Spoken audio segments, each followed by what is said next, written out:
ਉਹ ਅੱਜ ਵੀ ਕਿਤੇ ਨਾ ਕਿਤੇ ਦਿੱਲੀ ਤੋਂ ਡਰਦੇ ਬਹੁਤ ਆ। ਇਹਦੇ ਚਿਹਰੇ ਮੋਹਰੇ ਤੋਂ ਮਾਨ ਸਾਹਿਬ ਦੇ ਤੋਂ ਐਂ ਲੱਗਦਾ ਸੀ ਵੀ ਇਹ ਪੰਜਾਬ ਲਈ ਬਹੁਤ ਸੁਹਿਰਦ ਆ, ਪਰ ਜਿਹੜੀ ਇਹ 100-125 ਦਿਨ ਦੀ ਕਾਰਗੁਜ਼ਾਰੀ ਆ, ਇਹਦੇ ਨਾਲ ਕੋਈ ਮੈਂ ਬਹੁਤਾ ਇਨਕਰੇਜ ਨਹੀਂ ਹੋਇਆ।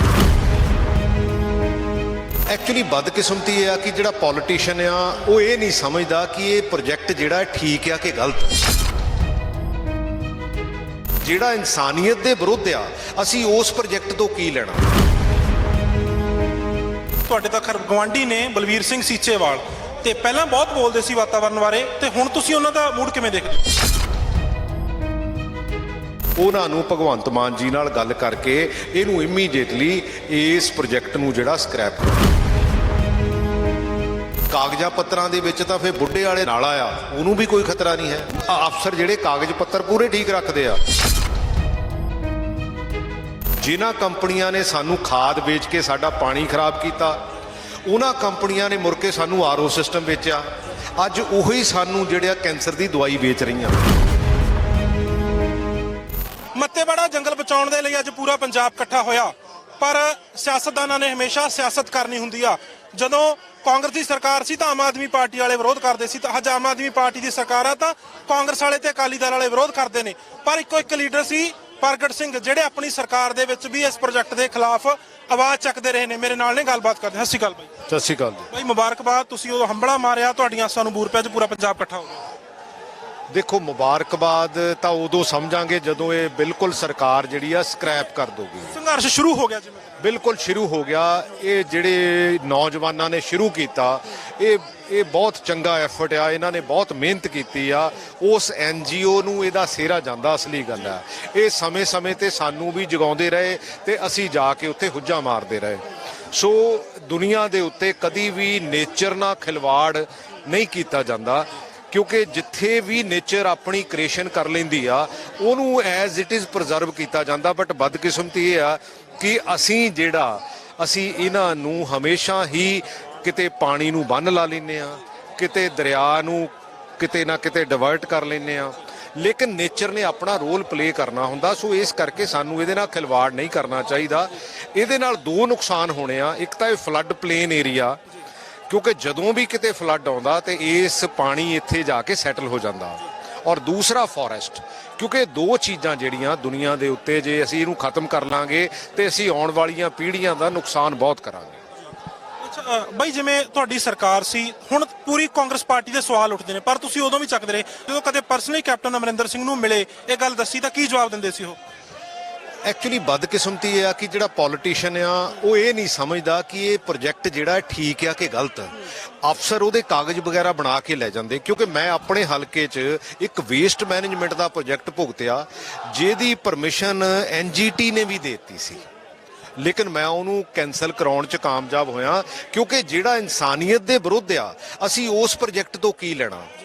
ਕਿਉਂਕਿ ਜਿਹੜਾ ਤੁਹਾਡੀ ਸਿਹਤ ਦੀ, ਤੁਹਾਡੀ ਜਿਹੜੀ ਆਉਣ ਵਾਲੀ ਪੀੜ੍ਹੀ ਆ, ਉਹਦੇ ਅਗੇਂਸਟ ਆ, ਉਹਦੇ ਤੋਂ ਮੈਨੂੰ ਲੱਗਦਾ ਸਾਨੂੰ ਉਹਦਾ ਵਿਰੋਧ ਕਰਨਾ ਚਾਹੀਦਾ। ਐਜ਼ ਏ ਪੰਜਾਬੀ ਵਿਰੋਧ ਕਰਨਾ ਚਾਹੀਦਾ। ਐਜ਼ ਏ ਐਨਵਾਇਰਨਮੈਂਟ ਜਿਹੜਾ ਪ੍ਰੋਟੈਕਟਡ ਆ, ਉਹਦਾ ਵਿਰੋਧ ਕਰਨਾ ਚਾਹੀਦਾ, ਤਾਂ ਕਿ ਅਸੀਂ ਉਹਨੂੰ ਵਿਰੋਧ ਕਰਕੇ ਇੱਕ ਇਹੋ ਜਿਹੀ ਹਾਲਾਤ ਨਾ ਪੈਦਾ ਕਰੀਏ। ਇੱਥੋਂ ਬੰਦਿਆਂ ਨੇ ਸਾਰਿਆਂ ਨੇ ਚਲੇ ਤਾਂ ਜਾਣਾ, ਪਰ ਆਉਣ ਵਾਲੀਆਂ ਪੀੜ੍ਹੀਆਂ ਨੂੰ ਤੁਸੀਂ ਦੇ ਕੇ ਕੀ ਚੱਲੇ ਆ? ਇੱਕ ਇਹ ਬਹੁਤ ਵੱਡਾ ਕੁਐਸਚਨ ਆ। ਦੇਖੋ, ਪੰਜਾਬ 'ਚ ਹੋਇਆ ਕੀ? ਸਾਡੇ ਕੋਲ ਸਾਫ਼ ਪਾਣੀ ਸੀ, ਜਰਖੇਜ਼ ਮਿੱਟੀ ਸੀ, ਬਹੁਤ ਵਧੀਆ ਐਨਵਾਇਰਨਮੈਂਟ ਸੀਗਾ। ਜਿਹੜੀਆਂ ਕੰਪਨੀਆਂ ਨੇ, ਯਾਦ ਕਰੋ, ਜਿਨ੍ਹਾਂ ਕੰਪਨੀਆਂ ਨੇ ਸਾਨੂੰ ਖਾਦ ਵੇਚ ਕੇ ਸਾਡਾ ਪਾਣੀ ਖਰਾਬ ਕੀਤਾ, ਉਹਨਾਂ ਕੰਪਨੀਆਂ ਨੇ ਮੁੜ ਕੇ ਸਾਨੂੰ ਆਰਓ ਸਿਸਟਮ ਵੇਚਿਆ। ਅੱਜ ਉਹੀ ਸਾਨੂੰ ਜਿਹੜਾ ਕੈਂਸਰ ਦੀ ਦਵਾਈ ਵੇਚ ਰਹੀਆਂ।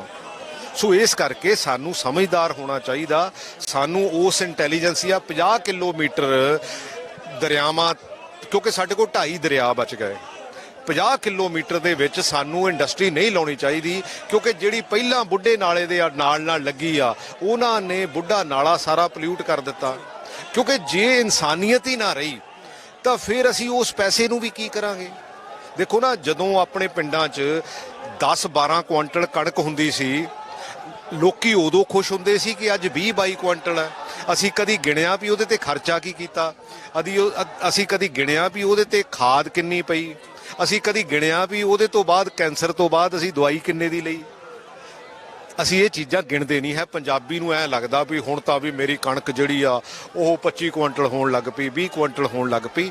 ਸੋ ਸਾਨੂੰ ਇਹਦੇ ਤੇ ਸੋਚ ਸਮਝ ਕੇ ਜਿਹੜੀ ਪੰਜਾਬ ਦੀ ਅਸਲੀ ਸੋਚ ਹੈ ਉਹਦੇ ਤੇ ਪਹਿਰਾ ਦੇਣ ਦੀ ਜ਼ਰੂਰਤ ਹੈ। ਸਾਨੂੰ ਸਿੰਪਲਿਸਿਟੀ 'ਚ ਰਹਿਣ ਦੀ ਜ਼ਰੂਰਤ ਹੈਗੀ ਆ। ਸਾਨੂੰ ਇੰਨੇ ਤਾਮਝਾਮ, ਕਿਉਂਕਿ ਦੁਨੀਆ ਛੋਟਾ ਜਿਹਾ ਵਿਲੇਜ ਬਣ ਗਈ ਆ ਔਰ ਉਹਦੇ ਵਿੱਚ ਜਿੰਨੀ ਟੈਕਨੋਲੋਜੀ ਯੂਜ਼ ਕਰਨੀ ਚਾਹੀਦੀ ਸਾਨੂੰ ਉਨੀ ਯੂਜ਼ ਕਰਨੀ ਚਾਹੀਦੀ, ਉਦੋਂ ਵੱਧ ਨਹੀਂ ਕਰਨੀ ਚਾਹੀਦੀ। ਹੁਣ ਤੁਸੀਂ ਸੀਐਮ ਮਾਨ ਨੂੰ ਕਦੇ ਪਰਸਨਲੀ ਮਿਲ ਕੇ ਜਾਂ ਹੋਰ ਕੋਈ ਇਸ ਪ੍ਰੋਜੈਕਟ ਦੇ ਬਾਰੇ ਗੱਲਬਾਤ ਹੋਈ ਹੋਵੇ? ਗੱਲ ਕੀਤੀ ਸੀਗੀ, ਮੈਂ ਉਦਣ ਵੀ ਗੱਲ ਕੀਤੀ ਸੀ, ਮੈਂ ਵਿਧਾਨ ਸਭਾ 'ਚ ਵੀ ਗੱਲ ਕੀਤੀ ਸੀ।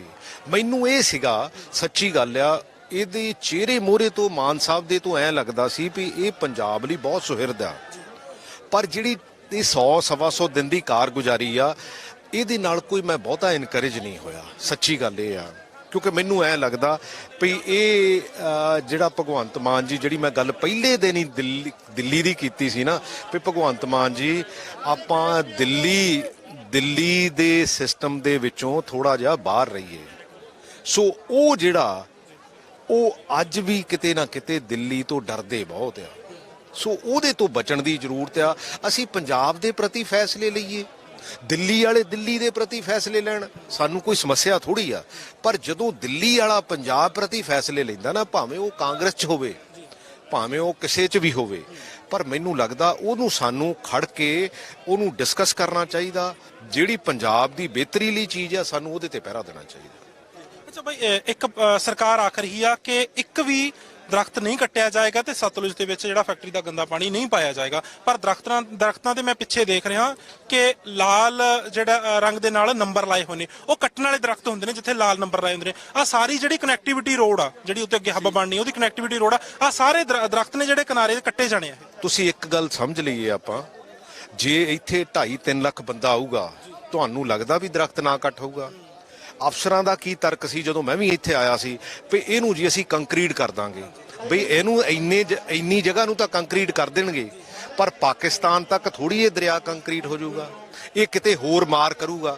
ਕਿਉਂਕਿ ਜਦੋਂ ਵੀ ਫਲੱਡ ਪਲੇਨ ਏਰੀਆ ਕੀ ਹੁੰਦਾ ਵੀ ਜਿਹੜੀ ਨੇਚਰ ਆ ਉਹ ਆਪਣਾ ਰਾਹ ਆਪ ਬਣਾਉਂਦੀ ਆ, ਤੇ ਜਦੋਂ ਇਹ ਚੀਜ਼ਾਂ ਹੋਣਗੀਆਂ ਤਾਂ ਫਿਰ ਅਲਟੀਮੇਟਲੀ ਇਹ ਪਾਕਿਸਤਾਨ ਤੱਕ ਥੋੜੀ ਪੱਕਾ ਕਰ ਲੈਣਗੇ।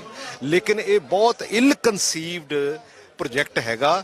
ਇਹਦੇ ਤੇ ਰਿਵਿਊ ਕਰਕੇ ਮਾਨ ਸਾਹਿਬ ਨੂੰ ਆਪਣੀ ਗੁੱਡਵਿਲ ਵੀ ਬਣਾਉਣੀ ਚਾਹੀਦੀ ਆ ਤੇ ਪੰਜਾਬ ਦੀ એનર્ਜੀ ਨੂੰ ਬਹੁਤਾ ਵੇਸਟ ਵੀ ਨਹੀਂ ਕਰਾਉਣਾ ਚਾਹੀਦਾ। ਅੱਛਾ ਭਾਈ, ਇੱਥੇ ਆਖਰੀ ਮੇਰਾ ਸਵਾਲ ਹੈ ਕਿ ਇੱਕ ਵਾਤਾਵਰਣ ਪ੍ਰੇਮੀ ਤੁਹਾਡੇ ਤਾਂ ਗਵਾਂਢੀ ਨੇ ਬਲਵੀਰ ਸਿੰਘ ਸੀਚੇਵਾਲ, ਤੇ ਪਹਿਲਾਂ ਬਹੁਤ ਬੋਲਦੇ ਸੀ ਵਾਤਾਵਰਣ ਬਾਰੇ, ਤੇ ਹੁਣ ਤੁਸੀਂ ਉਹਨਾਂ ਦਾ ਮੂਡ ਕਿਵੇਂ ਦੇਖਦੇ ਹੋ?